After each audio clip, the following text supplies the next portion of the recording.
In the first episode of Second Sight, the Shawshank Redemption asked us a simple question. Are we allowing our circumstances to decide who we are? We may be living inside a prison, but we do not have to let the prison live inside us. In the second episode, Marnie and The Silence of the Lambs took us one step deeper.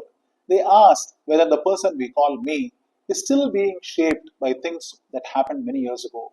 The Truman Show takes this journey forward. Even if we rise above our circumstances, even if we make peace with our past, one more question remains. Are we living the life we truly want or the life others expect us to live? And when we look beyond our circumstances, our past, and other people's expectations, we finally arrive at the most important question. Who am I and who do I choose to become? Most people remember the Truman Show as a clever film about a man whose entire life is secretly being shown on the television.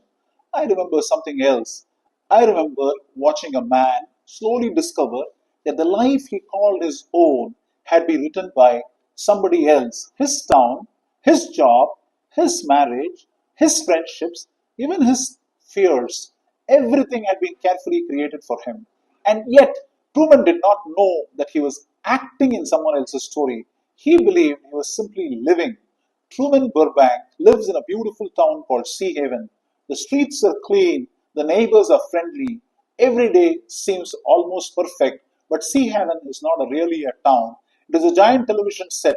The people around Truman are actors, and millions of people are watching his life without his knowledge. Since the day he was born, every part of his world has been planned for him.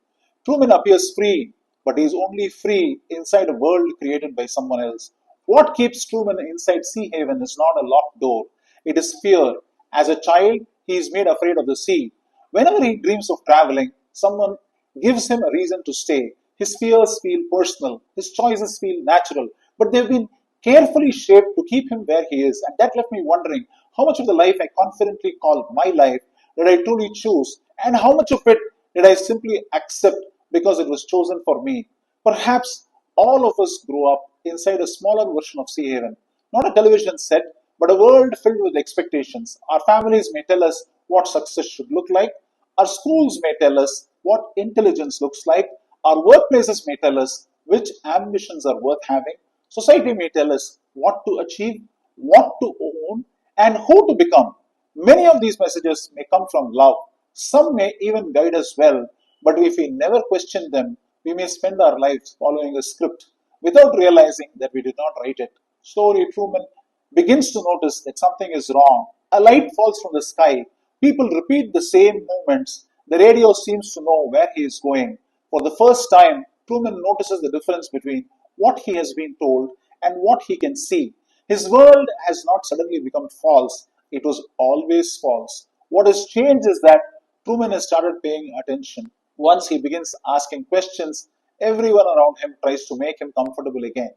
They distract him, they reassure him, they remind him of everything he might lose, because the strongest prisons do not always frighten us. Sometimes they make us comfortable enough to stop looking for the door. But Truman can no longer remain. He sails across the sea, the very thing he has been taught to fear. A violent storm tries to force him back. He does not know what is waiting outside Sea Haven. But he continues because uncertainty has become more honest than comfort. Finally, his boat reaches the edge of the world. The sky is only a painted wall. Truman finds a staircase and then a door.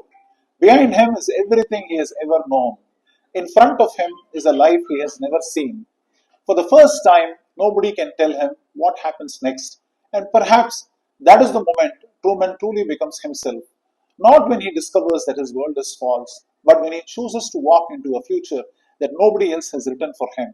The Shawshank Redemption asked, who are you beyond your circumstances? Marnie and Silence of the Lambs asked, who are you beyond your past? And the Truman Show asks, who are you beyond what others expect you to be? Perhaps we do not discover ourselves by finding one final answer. Perhaps we discover ourselves each time we recognize a script we did not write and choose whether we still want to follow it. Truman does not walk through the door because he knows exactly who he is. He walks through it because he is finally ready to find out. Before we leave, three questions worth living with. Question 1. Which part of my life have I accepted for so long that I never asked whether I truly chose it? Question 2. Am I pursuing something because it matters to me or because it makes sense to everyone around me? Question 3. If I stopped living the life others expect from me, who might I choose to become? If these questions stay with you a little longer than today's conversation, then perhaps this remarkable film has revealed itself once again. Until next week, keep watching, keep wondering, and remember, great movies reveal themselves slowly.